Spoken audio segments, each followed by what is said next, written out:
Rassie Erasmus has delivered a pointed warning to England ahead of their pivotal Six Nations clash in Rome, a warning that Steve Borthwick's side would ignore at their peril. The Springboks boss, widely regarded as one of the sharpest tactical minds in world rugby, believes Italy are no longer the perennial underdogs of old. Instead, under the guidance of Gonzalo Quesada, the Azzurri have evolved into a dangerous, confident, and tactically astute outfit capable of troubling any side in Europe. Including England, Italy's rise from also-rans to contenders back in November. Erasmus raised eyebrows when he predicted that Italy could finish second or third in this year's Six Nations Championship. At the time, many dismissed the suggestion as generous praise. Italy, after all, have historically struggled for consistency in the competition, often battling to avoid the wooden spoon rather than chasing podium finishes.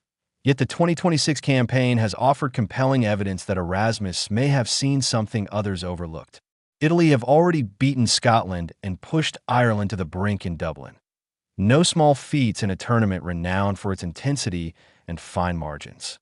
As the championship reaches its business end, they sit level on points with England, brimming with belief and chasing what would be a historic first-ever victory over the Red Rose. The match at the Stadio Olimpico is no longer viewed as a routine away assignment for England.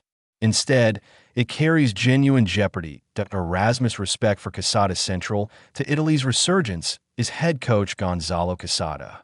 The former Argentina international has earned admiration across the rugby world for his analytical approach, calm authority, and ability to blend structure with flair.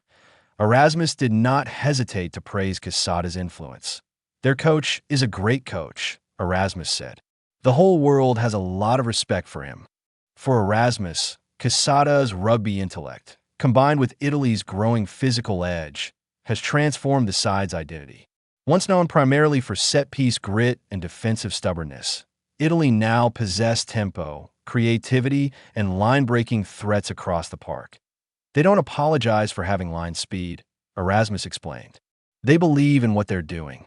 That belief, he suggests, is perhaps their most dangerous weapon. The psychology of belief. Erasmus understands the psychological dynamics of international rugby as well as anyone. He believes Italy become particularly formidable when they sense vulnerability in an opponent. I've always found that fuels them, he said. The moment they feel they really have a chance, that actually makes them more dangerous. England arrive in Rome under pressure following back-to-back defeats. Questions linger over their cohesion, decision-making, and ability to close out tight contests. Erasmus hinted that while England may respond by tightening their systems and sharpening their focus, the psychological edge could lie with Italy. We don't know how much tighter that England team might have become after those two losses, he noted. But Italy are in with a chance, and that won't frighten them.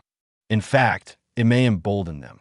Strength in key areas. Erasmus pointed to several technical aspects of Italy's game that make them credible challengers. Traditionally feared for their scrummaging power, the Azzurri have retained that foundation while adding discipline and attacking sophistication.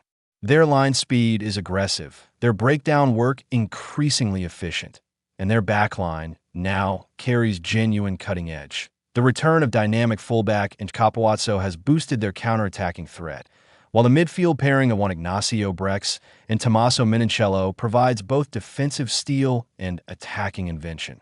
For the first time in the championship, Italy will field that preferred midfield combination against England, a factor that could prove decisive. If every guy is fit, they really have a quality group, Erasmus said.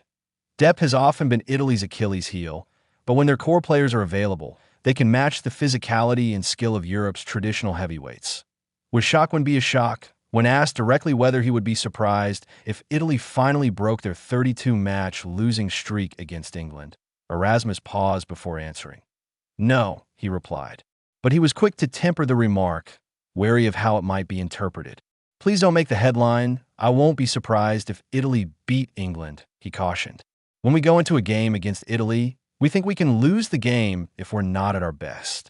That statement reveals as much about Erasmus' mindset as it does about Italy's growth.